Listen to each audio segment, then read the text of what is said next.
Somewhere between the alarm clock and the commute, most people quietly agree to lose. Not because they're lazy. Not because they're unintelligent. But because they've spent their entire lives training for a battle that was designed to be unwinnable, the battle for a paycheck, fought over and over, with no territory ever gained. 2,500 years ago, a general named Sun Tzu watched kingdoms rise and fall not because of who fought hardest, but because of who understood the terrain, the timing, and the enemy before the first sword was drawn. He wrote that the supreme art of war is to subdue the enemy without fighting. Almost no one applies that law to money. They believe wealth is built through effort. Sun Tzu would say wealth is built through positioning, and that effort without positioning is just exhaustion with better posture. Here's the part most financial advice conveniently leaves out: the system doesn't need you to be poor. It only needs you to be busy. Busy people don't ask questions. Busy people don't study the terrain. Busy people fight the same battle every month, year after year, and call it working hard, while a small percentage of the population plays an entirely different game, by entirely different rules. Sun Tzu warned that the general who calculates before the battle wins, and the general who charges in without a plan loses before the first blow is struck.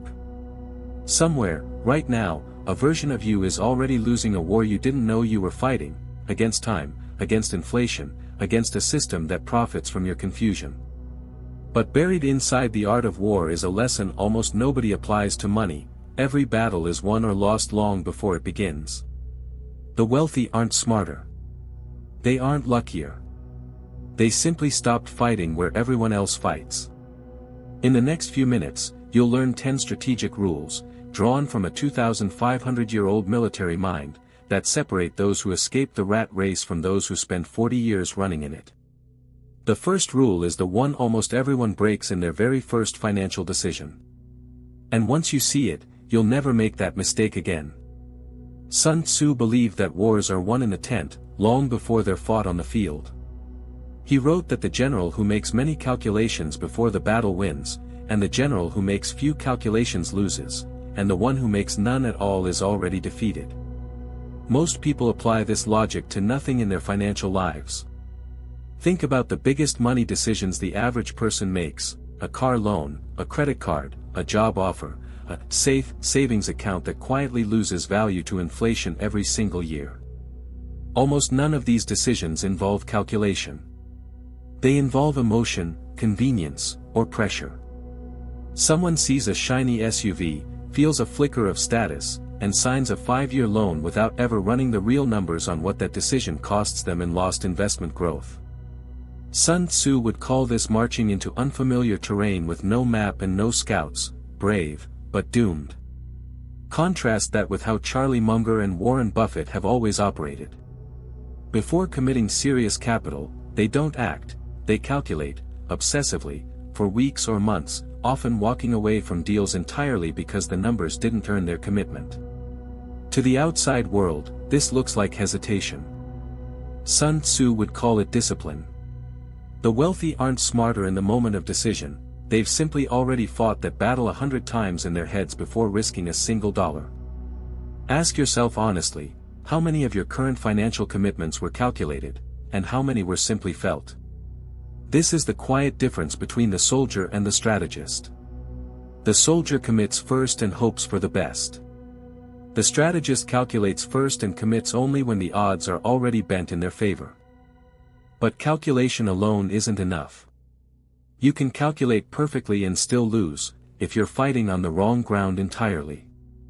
That's the mistake almost every ambitious person makes next, and it's far more dangerous than acting without a plan. Sun Tzu taught that the wise general does not fight everywhere, he chooses ground that already favors him before the first move is made. He warned that a strong army positioned on bad terrain can still lose to a weaker army holding the right ground.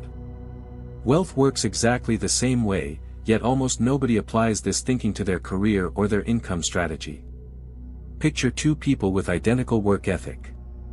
One spends 10 years fighting for promotions in a saturated corporate department where 100 equally qualified people compete for the same 3 spots. The other spends those same 10 years in an overlooked, unglamorous niche, commercial refrigeration repair, medical billing, boutique logistics, where demand is high and competition is thin. Same effort. Wildly different outcomes. The difference was never talent. It was terrain. This is why so many hardworking people stay stuck for decades. They're not losing because they lack discipline, they're losing because they chose a battlefield already flooded with equally determined competitors, all fighting over the exact same narrow ground. Sun Tzu observed that even the fiercest warrior exhausts himself attacking a fortress head-on when a single unguarded path around it would have granted an easy victory. Notice how often hustle culture glorifies fighting harder, longer, louder, and almost never asks whether the battlefield itself was chosen wisely in the first place. Ask yourself, are you working harder on the same crowded ground everyone else is fighting over, or are you scouting terrain nobody else has bothered to claim? Choosing the right battlefield solves the problem of competition. But it doesn't solve a deeper problem, one that has nothing to do with the market, and everything to do with the enemy hiding inside your own habits.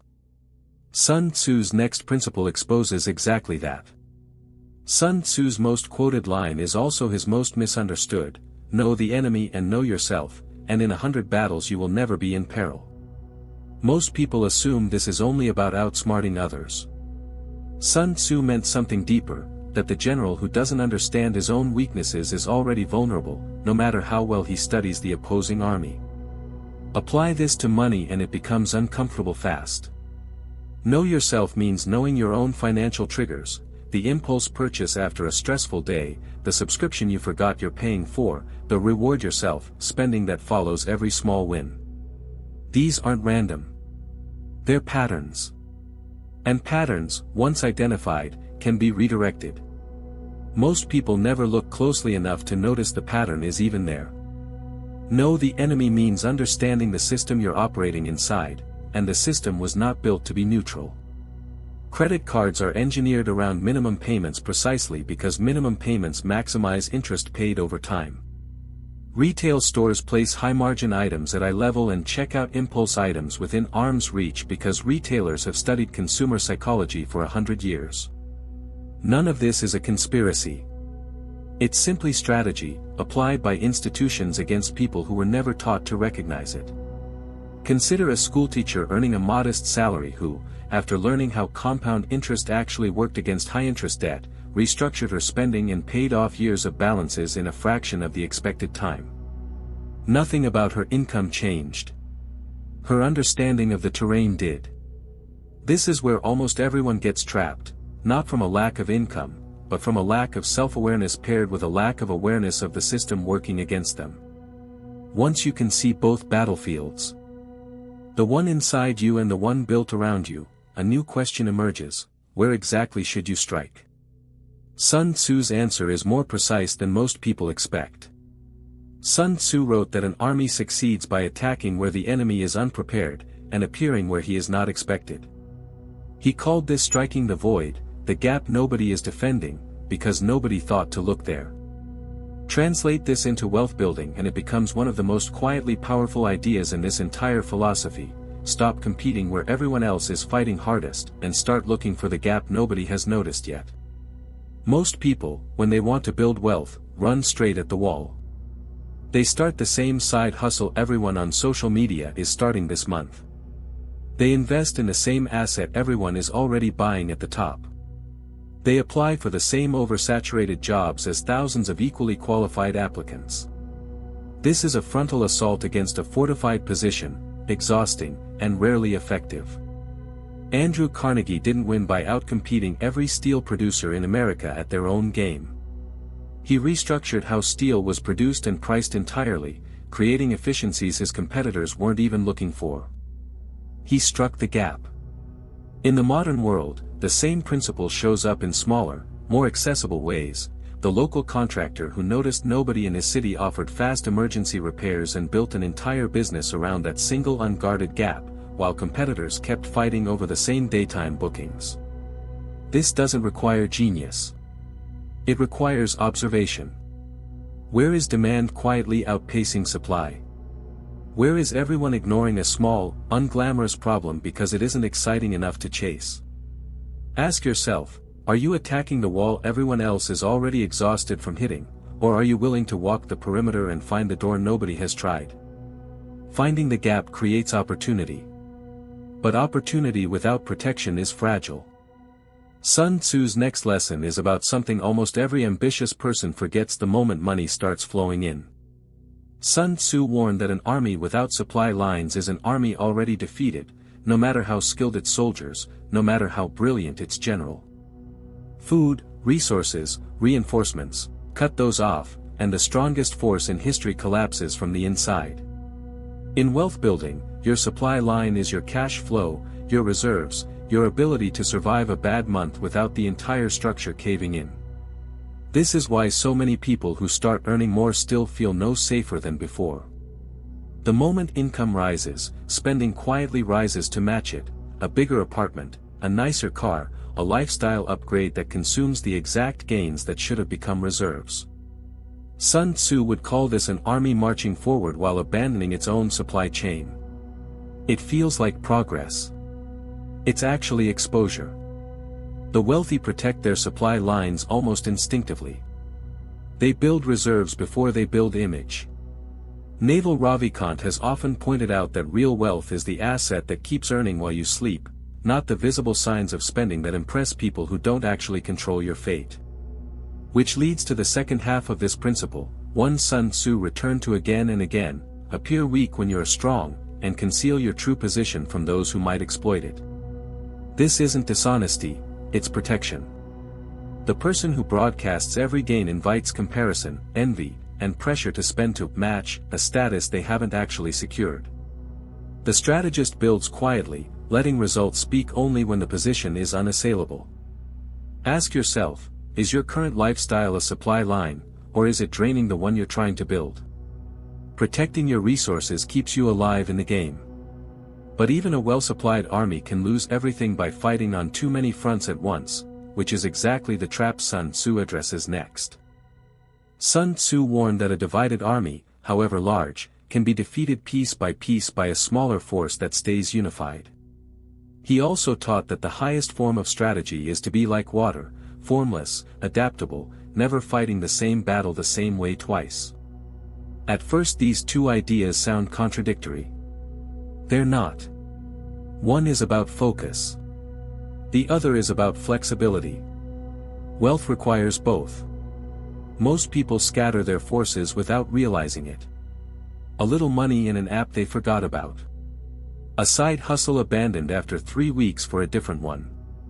A vague goal to invest more with no defined target. Sun Tzu would look at this and see an army split into a dozen small, weak divisions, none strong enough to win anything, all draining resources that could have won one decisive battle if united.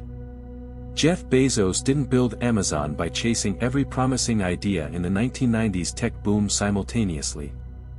He united nearly everything behind one core objective for years before expanding. That's concentration of force, Sun Tzu's principle in modern form. But concentration without adaptability becomes rigidity, and rigid armies break. Markets shift. Industries disappear. The strategist who unites their forces around one goal must still move like water around obstacles, adjusting the method without abandoning the objective. The freelancer who stayed committed to financial independence but pivoted through 3 different income models to get there wasn't unfocused. She was fluid, the way water reshapes itself around a rock without ever forgetting where it's flowing. Ask yourself, are your financial efforts united behind one clear objective, or scattered across a dozen half-hearted ones, weak precisely because none of them are the priority? United force. Fluid method. One objective. This brings us to the final and most important shift, the one that determines whether any of these 6 principles actually hold. It has nothing to do with money at all. Sun Tzu never wrote a single line about becoming a better soldier. Every principle in the art of war is addressed to the general, the one who decides, who takes responsibility, who accepts that the outcome of the battle rests on their judgment and no one else's. This is the final and most important shift, and it has nothing to do with tactics. It has to do with identity. Most people move through their financial lives as soldiers. They follow orders, from employers, from advertisers, from a culture that tells them what success should look like and when they should have achieved it. A soldier waits for instructions. A soldier blames the terrain, the weather, the enemy, when the battle goes badly. A general does something different. A general takes the entire outcome as their own responsibility, win or lose, because command means the buck stops nowhere else. This is uncomfortable, because it removes every excuse. It's easier to blame a low salary, a bad economy, an unfair system, than to sit down and calculate, choose better terrain, guard your reserves, and unite your efforts behind one target. But Sun Tzu never promised comfort. He promised that the general who commands their own decisions, rather than reacting to circumstance, is the one who wins battles others don't even realize they're fighting. Rockefeller didn't wait for permission to see the oil industry differently. Every wealthy figure this script has referenced made one identical decision before any dollar was earned. They stopped being a soldier in someone else's war and became the general of their own. Ask yourself the only question that matters now: have you been waiting for orders, or are you ready to give them? 10 rules have been laid out. Only one thing determines whether they matter: who's holding the command. 10 rules. One thread running through all of them: the war for wealth is never won by fighting harder. It's won by thinking differently, long before the fighting starts. You've now walked through the terrain most people never study. Calculate before you commit, instead of signing your life away to decisions made on emotion. Choose your battlefield with the same care a general chooses his ground, instead of exhausting yourself on crowded terrain everyone else is already fighting over. Know yourself and know the system, because the enemy is often as much a habit as it is an institution. Strike the gap instead of the wall, because the void nobody's defending is always easier to win than the fortress everyone's attacking. Guard your supply lines and move quietly, because exposure invites the very pressures that drain a position before it's secure. Unite your forces and stay fluid, because scattered effort loses to focused effort every time. And above all, command your own army, because no strategy in this script means anything to a soldier who's still waiting for someone else's orders. Sun Tzu never promised an easy war. He promised that the prepared general, the one who studies terrain and calculates before committing, wins battles that look effortless to everyone watching from the outside, when in reality, the outcome was decided long before anyone else noticed the war had begun. Somewhere between today and the version of your life you actually want, there's a battlefield most people will spend decades fighting on the wrong terms. You don't have to be one of them. You are not a soldier waiting for a paycheck and permission. You are a general, and the campaign starts with the very next decision you make. That's the choice in front of you now. Which one will you make?